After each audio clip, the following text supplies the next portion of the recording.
The first thing you want to do in a case like this is make sure that your battery has voltage. If you don't have a multimeter, turn on your headlights to the on position right there, and then go and check your headlights. They should be full blast. They should be strong. If they look dim, you most likely have a low battery, and you need to resolve that before you can go on with the diagnosis. If you have a multimeter, that's the best way to check your battery. Go under the hood, check it with your multimeter. It should be 12.5 volts. This is a multimeter. Pull that red lever. That unlocked the hood. We're going to open it up and check the battery.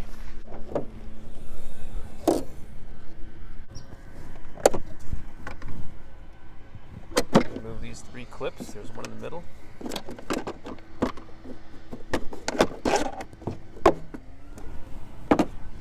There's the battery. Let's expose the positive side. Okay, we're going to set the multimeter to DC.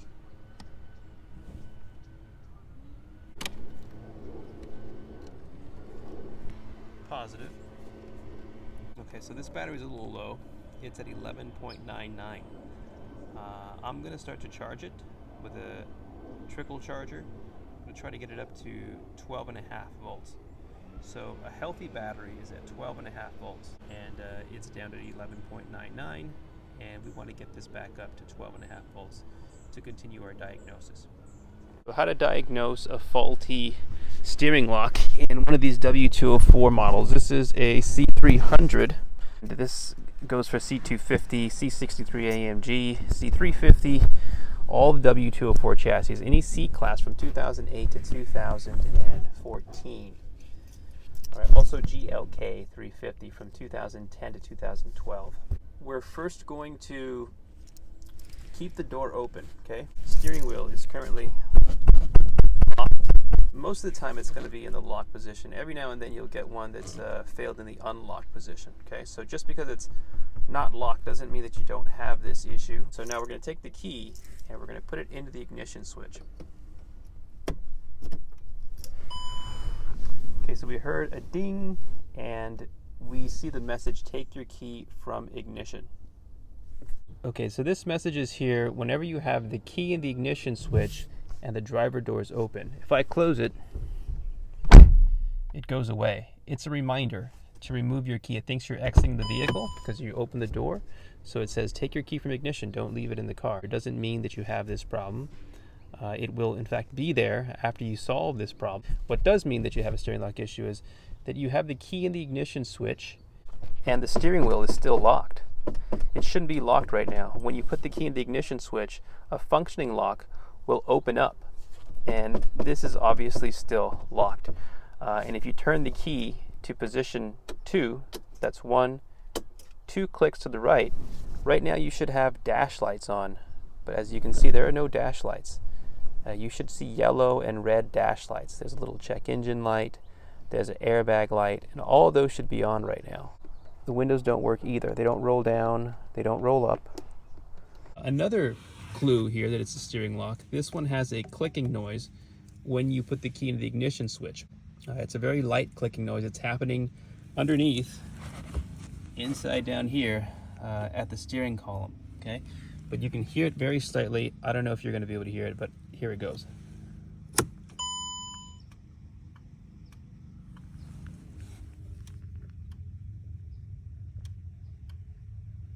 You can hear it clicking. It sounds like it might be coming from the cluster, but it's not. It's coming from the steering lock. It's trying to open. So when you have that noise going on, there may be a chance that you can get it to unlock. Say you're at work or you got stranded somewhere and this is happening to you right now.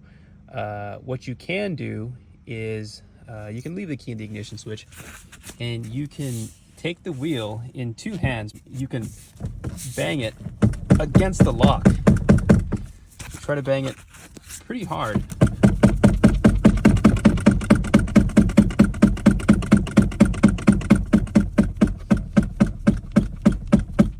And it may open up for you. If it does, you'll be able to start the car and drive it home or to a shop or wherever you're going to work on it.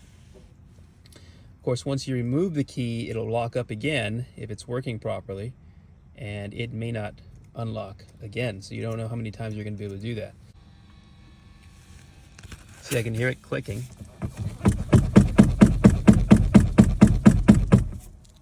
All these symptoms are symptoms of a steering lock failure. Sometimes, not as often, but sometimes the steering wheel will be unlocked. It's not as common, but it does happen. So just because your steering wheel is unlocked doesn't mean that you don't have a steering lock problem.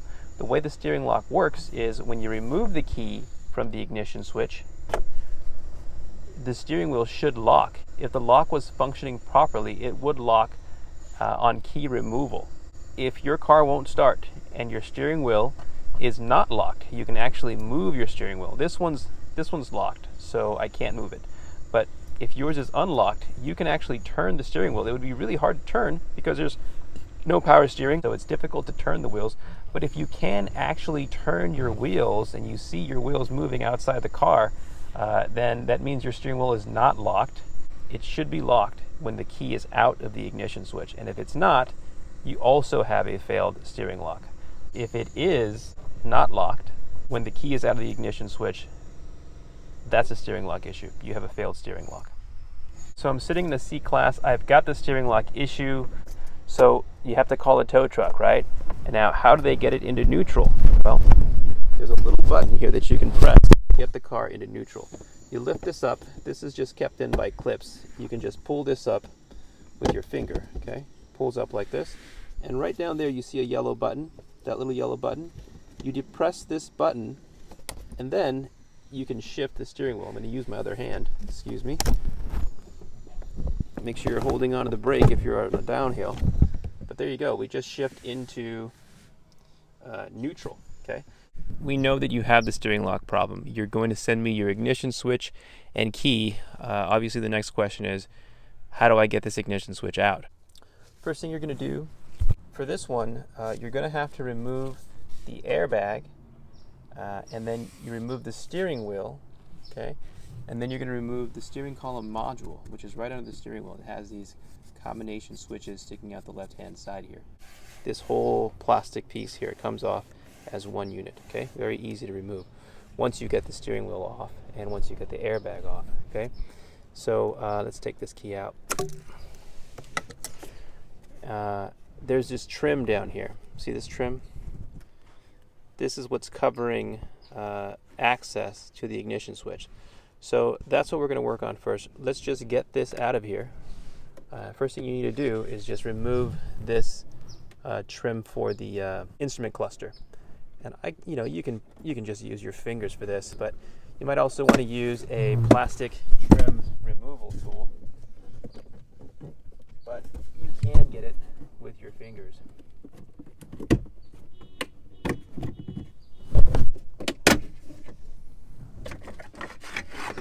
Okay, now that's that part off.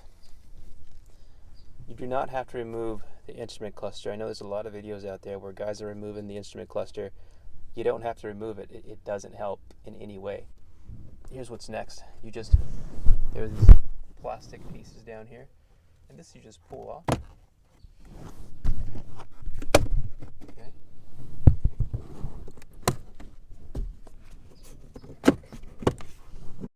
Plastic portion off. Now, all we have to do now is remove the airbag and remove the steering column module, and then we're going to have complete access to the ignition switch. So let's do that next. Okay, so before we remove the airbag, make sure you disconnect your negative battery cable. If you don't disconnect the battery cable, you're going to have an SRS light on. That's the airbag light, and it's going to be on in a little corner over here, and it's going to be in the shape of an airbag. How do you remove the airbag on this model? It's got two screws on the back over here. Right in there, okay? There's a T27 torque screw in there and one on the opposite side. So get yourself a long T27 bit and get these screws loose. All right, so here's the T27. You don't need it to be this long. Half this size would be sufficient. And this is a 1/4 inch open wrench. Okay, we're going to turn this with that open wrench.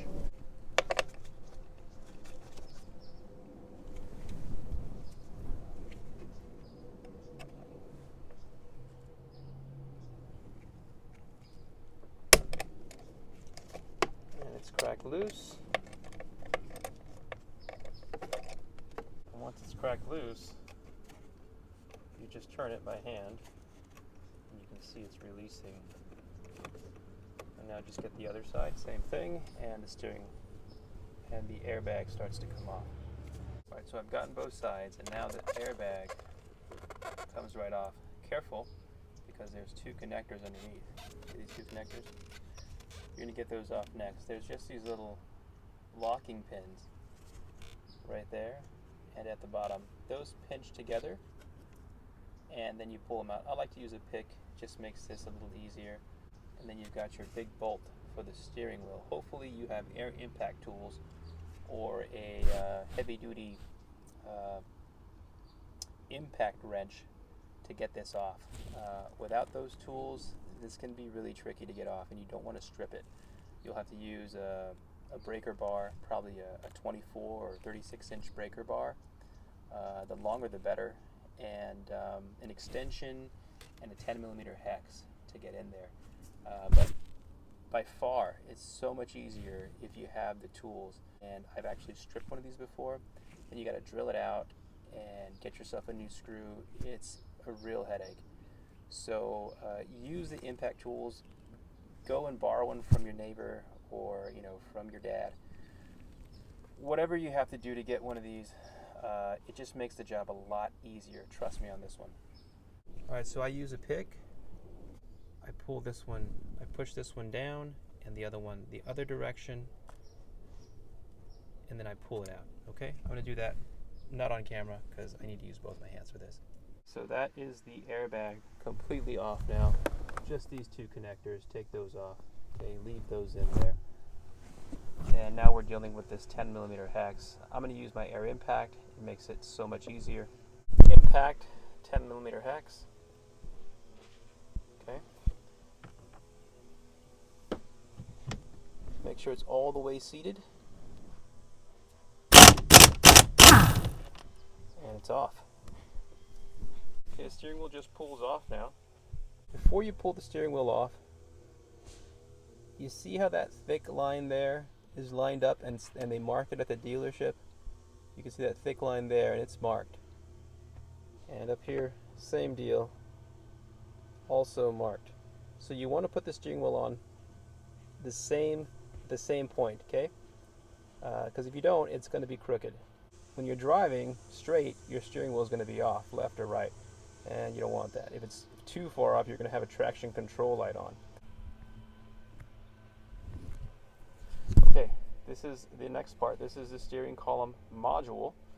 It has the combination switches, and it's got the steering angle sensor inside. This is probably the part that breaks most often when doing this job.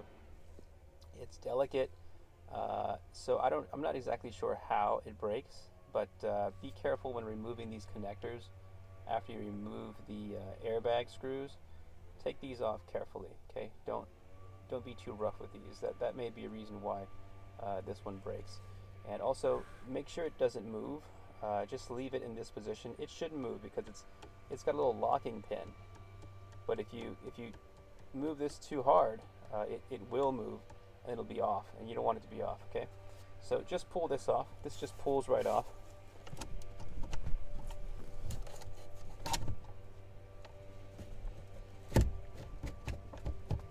There is an electrical connector down here, so just pull it off gently.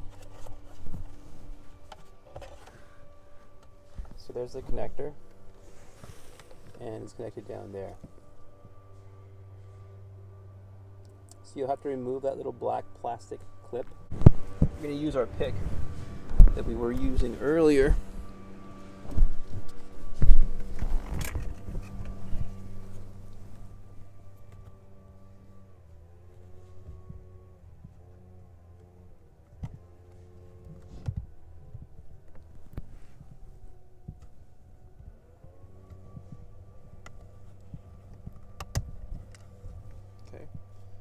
and then you just depress that yellow tab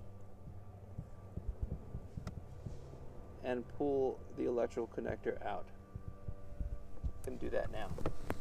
It's out now. There it is. And there's the connector. And there is the ignition switch. Okay? And it looks like we have enough room here. This thing goes up and down in case it needs some extra room. Now we're just going to take this little plastic ring off. You can just use pliers or a screwdriver and go lefty-loosey on one of these ridges here. You can see there's a ridge in there. You could just take a screwdriver and just work it with a little tap until this starts to move.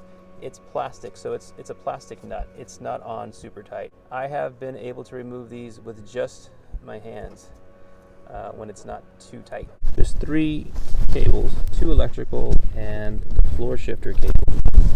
Okay, and the electrical ones are fairly simple. The little tab right on top of that one there. You press the tab with your finger and then pull it out. Okay. Simple. And same thing with the top one up here. Let's see if we can see it up here. Yeah, there it is. Okay. Just press the tab, this little tab here, and pull it out. And then you can see a piece of the floor shifter cable. There's one on this side, there's one on the opposite side. You pinch these two together like a clothesline hanger, you know, and just pinch them together, and then you push forward towards the front of the car, and it comes right out. Okay, that's loose now. See? All right, and now you just punch this through. There's nothing else holding it, and you can bring this out now. So if you're sending me your ignition switch and key, this is what I'm talking about. This is what I need. Your ignition switch and at least one of your keys. So we also offer a key making service when you're here. Say you only have one. If you only have one and you'd like another key, this is the perfect time to get it done, because in order for me to make a key, I need the same thing. I need the ignition switch to make a key for you. So if you want a spare key, we do sell spare keys. It's currently, right now, the price is $160 for a new programmed spare key, and the emergency key is cut as well. So that's this key that comes out of the fob. You use that in case of emergency situations when your battery in the fob is not working. If it's gone out, it won't unlock your doors. So you pull out this emergency key and you unlock your door, and then you don't need a battery to start the ignition switch. The ignition switch powers the key fob with an electrical coil that's inside the switch. This would be a good time to go for a key. Dealerships charge anywhere from $500 to $800. I've heard as much as $1,000 for a key. That's probably a keyless go key. Those are more expensive.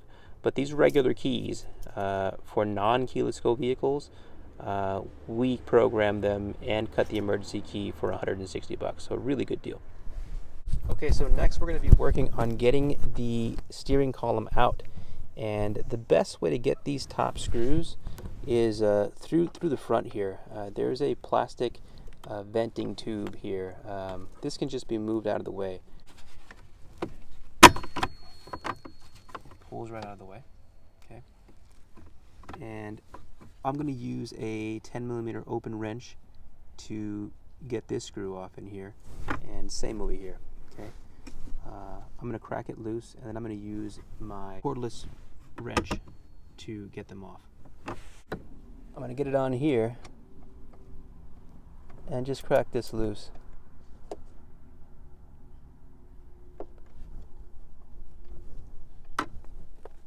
Okay, alright, that's about loose, and the rest of it I'm going to get with my cordless ratchet. It makes this go a lot quicker. Let's break them both loose a bit. Okay. Now, take my ratchet.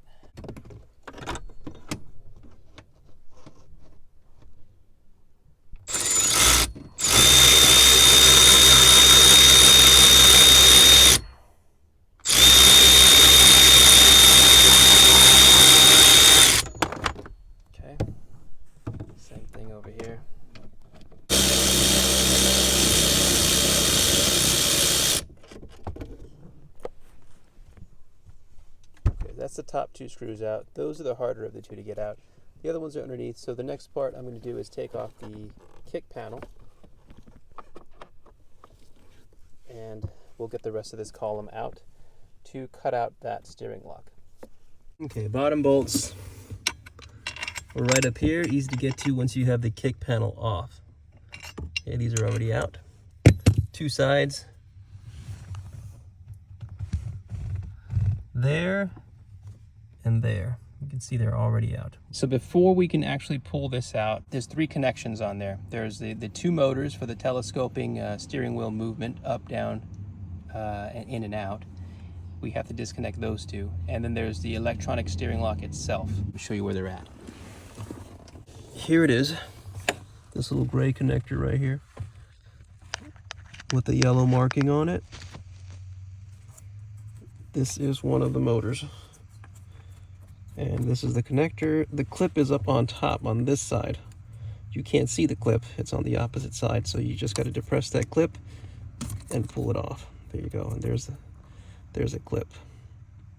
Same thing with the second motor. The second motor is a little further in, right there, the yellow marking. Same deal, unclip that one as well, and then you're ready to disconnect the steering lock when you have access to it. The steering lock's going to be back here, a little dark back here, but it's sitting up here someplace. So you have to angle this in this direction here, okay? And it's starting to come out through the bottom. You eventually have to get this out to flip down through here and out. Okay, now it's touching the floor, and we're just getting around the brake pedal. That U-joint, you got to move up and out of the way. This U-joint over here, just move it to the left, up and out of the way, so that you have room to get it through. It's a bit of a struggle, but once you're at this point here, you're just going to turn it.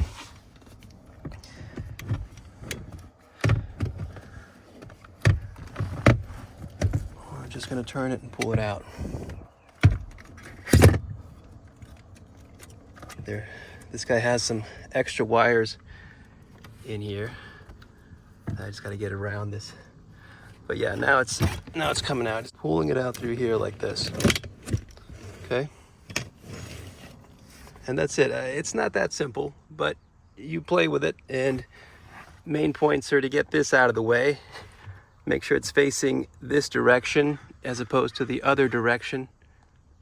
I'm talking about this guy in here. Just make sure it's out of the way, facing out of the way, okay? Of course, you have to remove the accelerator pedal, okay? And then you'll get it out. Okay, so now you can finally see the steering lock. It's on top, and that's why you couldn't see it. You could only see the bottom side of this steering column. But here it is, the steering lock that causes this issue. Got a 13mm nut on it right here. You got to take this off. And then when you take this off, you've got to depress this bolt and up and out. But if it's in the locked position, you won't be able to depress the bolt. So oftentimes you have to cut it out, like this one here. This one's in the locked position.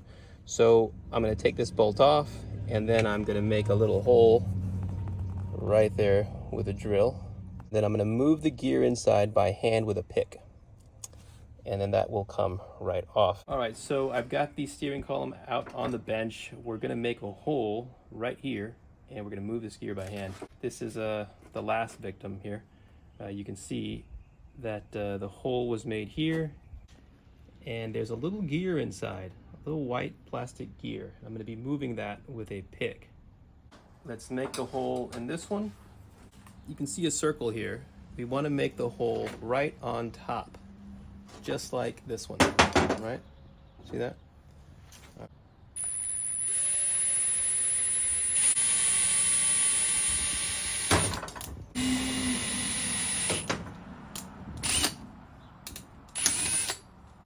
There's a little gear inside, and we're just going to go clockwise. So the gear is going clockwise. We're just going to keep moving it until you can't move it anymore, and it will take probably 15 turns or so. But you keep moving the little teeth inside, one tooth at a time, until you're completely unlocked.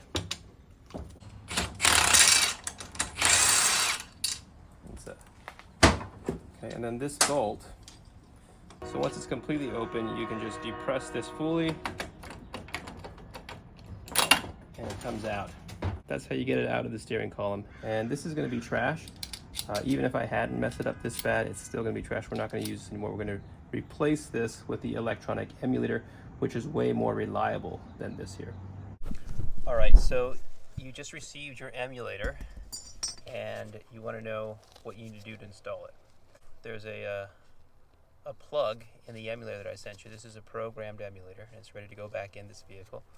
So I just I took out the factory steering lock from the original vehicle. Okay, and that factory steering lock had this teal colored connector plugged into it. So I removed this connector and now I'm gonna plug this in right there on the emulator. Okay, let's do that now.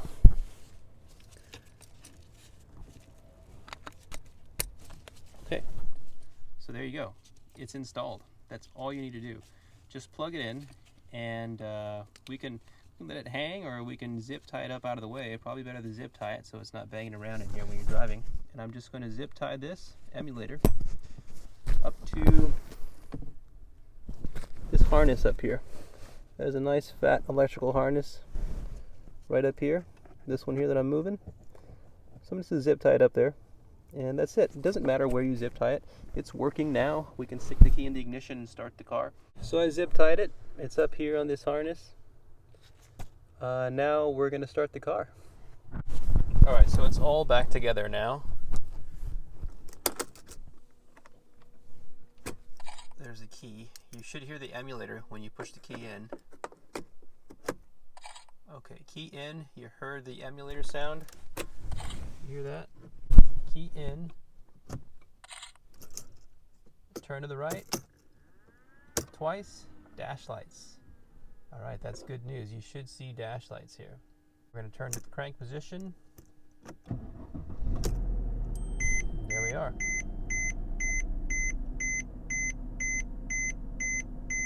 Your car started. You saved yourself hundreds of dollars. Congratulations. If you don't have this result, not all hope is lost. It's most likely going to be a broken fuse for the starter or a bad relay at the starter. So I'm going to put together a video of troubleshooting. Check your starter fuse. It's number 7 under the fuse box. The fuse box under the hood on the driver's side near the firewall. Number 7, it's a 20 amp yellow fuse. Check that one, make sure it's good, it's number 7, and then check relay M. It's a green relay by default. Sometimes you got to cycle the relay. Just take the relay out, the green one, and then put it back, and then start it. Make sure you have good battery voltage. Of course, that's the first thing you want to do. Make sure your battery voltage is a solid 12.5. If you can't get it started, give us a call. You'll find our details, our contact details on the website or in the description of this video. Thank you. Have a good one, guys. We will see you next time.